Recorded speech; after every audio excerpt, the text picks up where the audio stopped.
అందరికీ నమస్కారం. పసిడి పలుకుకి స్వాగతం. అరవింద్ కేజ్రీవాల్కి బెయిల్ దొరుకుతుందా దొరకదా? ఆయన యొక్క జైలు జీవితం కొనసాగింపబడుతుందా? ఈ ప్రశ్నకి సమాధానం బహుశా ఈ రోజుకి తేలిపోవచ్చు. ఎందుకు అనంటే ఈ విషయం మీద భారత సర్వోన్నత న్యాయస్థానం ఈ రోజున తీర్పు వెలువరించేటువంటి అవకాశం ఉంది. Rouse Avenue court Arvind Kejriwal యొక్క బెయిల్ని నిరాకరించింది. అలాగే ఆయన యొక్క కస్టడీని మే 20 వరకు పొడిగించింది. కానీ అదే సమయంలో సర్వోన్నత న్యాయస్థానంలో జరుగుతున్నటువంటి వాద ప్రతివాదనలు విన్నప్పుడు అందులో సుప్రీంకోర్టు యొక్క బెంచ్లో ఉన్నటువంటి న్యాయమూర్తులు మాట్లాడిన విధానాన్ని చూసినప్పుడు మనకి దాదాపుగా అరవింద్ కేజ్రీవాల్కి బెయిల్ ఇవ్వడం జరుగుతుందేమో అని అనుమానం వస్తుంది. ఎందుకు అనంటే 2-3 విషయాల్ని మనం ఇక్కడ గమనించాల్సి ఉంటుంది. సుప్రీంకోర్టు న్యాయమూర్తులు అన్న 1-2 మాటలు ఏంటంటే, లెవెల్ ప్లేయింగ్ ఫీల్డ్ ఉండాలి అని అరవింద్ కేజ్రీవాల్ యొక్క లాయర్ ఎవరైతే ఉన్నారో అభిషేక్ మను సింఘ్వి, లెవెల్ ప్లేయింగ్ ఫీల్డ్ ఉండాలి. ఆమ్ ఆద్మీ పార్టీకి ప్రధాన ప్రచారకర్త అరవింద్ కేజ్రీవాల్. ఢిల్లీలో సార్వత్రిక ఎన్నికలు మే 25న ఉన్నాయి కాబట్టి ప్రచారం చేయడానికి అరవింద్ కేజ్రీవాల్కి అవకాశం ఇవ్వాలి. లేదు అంటే ఆమ్ ఆద్మీ పార్టీ విపత్కరమైనటువంటి పరిస్థితుల్ని ఎదుర్కొంటుంది అని వాదించినప్పుడు సుప్రీంకోర్టు న్యాయమూర్తులు దానిని చాలా పాజిటివ్గా తీసుకున్నారు. ఈడీని ప్రశ్నించారు, ఎందుకు అరవింద్ కేజ్రీవాల్కి ఇంటరిమ్ బెయిల్ ఇవ్వకూడదు అని. అలాగే ఒకానొక సందర్భంలో వారు అన్నటువంటి ఒక మాట ఏంటంటే, ఇంటరిమ్ బెయిల్ ఇచ్చినప్పటికీ కూడా అరవింద్ కేజ్రీవాల్ ఢిల్లీకి ముఖ్యమంత్రిగా ఆ హోదాలో ఏ రకమైనటువంటి నిర్ణయాలు తీసుకోకూడదు అని. అంటే ఒక రకంగా మేము అరవింద్ కేజ్రీవాల్కి ఇంటరిమ్ బెయిల్ ఇవ్వడానికి సిద్ధంగా ఉన్నాము అని చెప్పకనే చెప్పినట్టుగా అయ్యింది.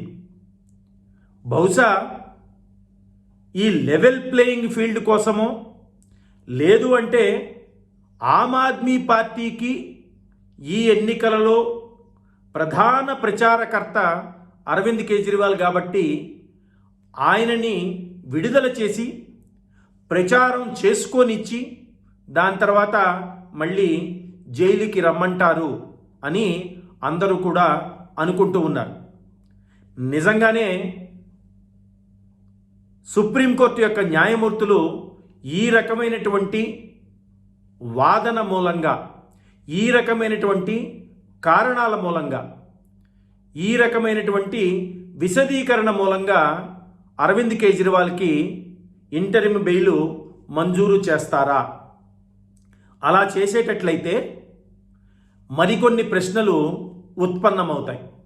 ఎందుకు అనంటే, అరవింద్ కేజ్రీవాల్ ఆమ్ ఆద్మీ పార్టీకి ఏ రకంగా అయితే ప్రధానంగా ప్రచారం చేసేటువంటి నాయకుడో, ప్రధానమైనటువంటి నాయకుడో, అలాగే మరి జైలులో మగ్గుతున్నటువంటి ఇంకొక రాష్ట్రానికి ఇంతకుముందు ముఖ్యమంత్రిగా పనిచేసినటువంటి హేమంత్ సోరెన్, జార్ఖండ్కి ముఖ్యమంత్రిగా పనిచేసి అరవింద్ కేజ్రీవాల్ కన్నా కొద్దిగా ముందుగా జనవరిలో జైలుకి వెళ్ళారు.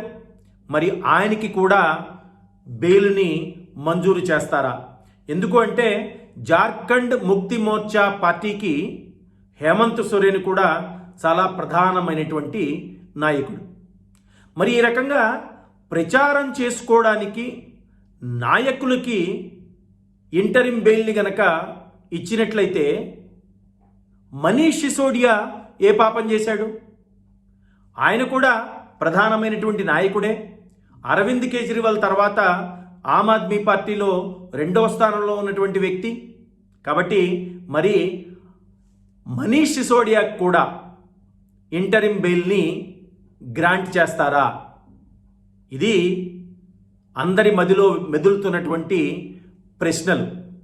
అంతేకాకుండా ఈ రకమైనటువంటి వాదనతోటి అరవింద్ కేజ్రీవాల్కి గనక బెయిల్ ఇచ్చినట్లయితే మనం చాలా సందర్భాల్లో చూస్తూ ఉంటాం, జైల్లో ఉంటూనే చాలామంది రాజకీయ నాయకులు ఎన్నికల్లో పోటీ చేస్తూ ఉంటారు. కానీ వారు మరి ప్రచారానికి బయటికి రాలేనటువంటి పరిస్థితుల్లో ఉంటారు, జైల్లో ఉన్నారు కాబట్టి.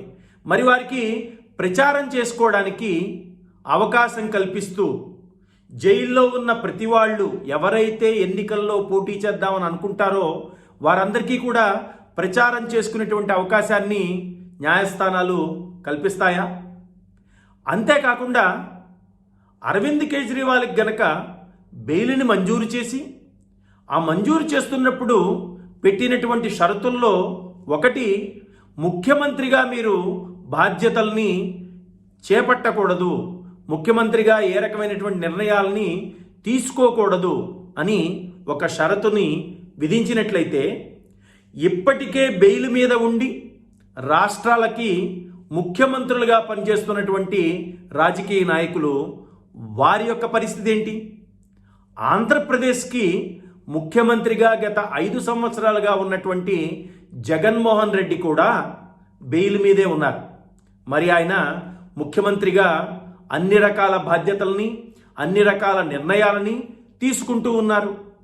మరి ఆయనని ఎందుకు ఏ న్యాయస్థానం కూడా బెయిల్ మీద మీరు బయటికి వెళ్ళవచ్చు కానీ ముఖ్యమంత్రిగా ఏ రకమైనటువంటి నిర్ణయాలు తీసుకోకూడదు అని ఆంక్ష కానీ పరిమితి కానీ ఎందుకు జగన్మోహన్ రెడ్డి మీద విధించలేదు?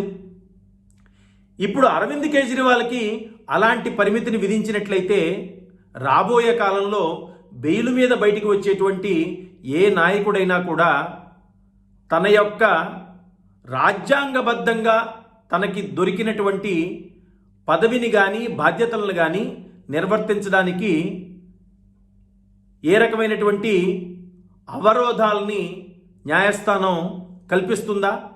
అలాంటప్పుడు అసలు వారు ఆ రకమైనటువంటి పదవుల్లో ఆ రకమైనటువంటి బాధ్యతల్లో ఉండవలసినటువంటి అవసరం ఏంటి? రాజ్యాంగంలో స్పష్టంగా చెప్పకపోయినప్పటికీ కూడా న్యాయమూర్తులు ఒక రకమైనటువంటి దిశానిర్దేశాన్ని చేయవచ్చు కదా. అరవింద్ కేజ్రీవాల్ లాంటి వ్యక్తి జైలుకి వెళ్ళడానికి ముందే ముఖ్యమంత్రిగా రాజీనామా చేసి ఉండుంటే బాగుండేది కదా. అంతేకాకుండా మేము మీకు బెయిల్ ఇస్తాము కానీ మీరు ముఖ్యమంత్రిగా ఏ రకమైనటువంటి నిర్ణయాలు తీసుకోవడానికి అవకాశం లేదు అని గనక ఇంతకు ముందు 4-5 రోజుల క్రితం సుప్రీంకోర్టులో వాదనలు జరిగినప్పుడు వచ్చినటువంటి వార్తల నేపథ్యంలో అదే రకంగా ఈ రోజున గనక బెయిల్ని గ్రాంట్ చేస్తే ఇది ఒక రకంగా చెప్పుకోవాలి అని అంటే ఇద్దరు వ్యక్తులకి మీకు మేము పెళ్లి చేస్తాము కానీ సంసారం చేయకూడదు అని చెప్పినట్టుగా ఉంటుందేమో. బెయిల్ ఇచ్చినప్పుడు జైల్లో ఉండి ముఖ్యమంత్రిగా పిలువబడుతున్నటువంటి వ్యక్తి బెయిల్ తీసుకుని బయటికి వచ్చిన తర్వాత తన యొక్క విధులను నిర్వర్తించడానికి అతనికి ఎందుకు ఆంక్షల్ని విధించాలి? ఆంక్షలు విధించేటట్లయితే అతన్ని జైల్లోనే ఉంచవచ్చు కదా. అంటే ఒకే ఒక్క కారణంతో, అంటే రేపు 25వ తారీఖున ఢిల్లీలో ఎన్నికలు ఉన్నాయి కాబట్టి ఆ ఎన్నికలకి ఆమ్ ఆద్మీ పార్టీ తరఫున ప్రచారం చేయడానికి ఆ పార్టీకి ఉన్నటువంటి నాయకులలో చాలా పెద్ద స్థాయిలో ఉన్నటువంటి నాయకుడు అరవింద్ కేజ్రీవాల్ కాబట్టి ఈ ప్రచారం కోసం మాత్రమే బెయిల్ సుప్రీంకోర్టు ఇస్తుందా? ఈ రకంగా ఒక రకమైనటువంటి వాతావరణాన్ని నెలకొల్పి రేపొద్దున ప్రతి వాళ్ళు కూడా ఇదే కేసుని ఉదహరించుకుని బెయిల్ తీసుకునేటువంటి పరిస్థితిలోకి వెళ్ళేటువంటి అవకాశాన్ని సుప్రీంకోర్టు కలిగిస్తుందా? ఈ రకంగా అరవింద్ కేజ్రీవాల్కి లెవెల్ ప్లేయింగ్ ఫీల్డ్ అన్న మాటని దృష్టిలో పెట్టుకుని బెయిల్ ఇచ్చినట్లయితే వెంటనే మనీష్ సిసోడియాకు కూడా బెయిల్ దొరికేటువంటి అవకాశాలు చాలా మెండుగా కనపడుతున్నాయి.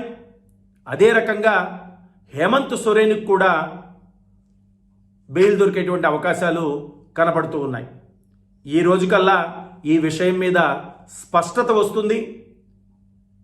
సుప్రీంకోర్టు అరవింద్ కేజ్రీవాల్కి బెయిల్ ఇచ్చిందా, లేదంటే మళ్ళీ జైలుకే పంపించిందా? బెయిల్ ఇస్తే ఏ కారణాల వల్ల, ఏ పరిస్థితుల వల్ల బెయిల్ ఇచ్చింది అనేది మనకి ఈరోజు సాయంత్రానికి తెలిసిపోతుంది. ఈ వీడియో మీకు నచ్చినట్లయితే లైక్ చేయండి, షేర్ చేయండి. పసిడి పలుకు ఛానల్ని సబ్స్క్రైబ్ చేసుకోండి. అలాగే నోటిఫికేషన్స్ కోసం బెల్ ఐకాన్ని నొక్కండి. మీ అభిప్రాయాల్ని మాకు కామెంట్ల రూపంలో తెలియజేయండి.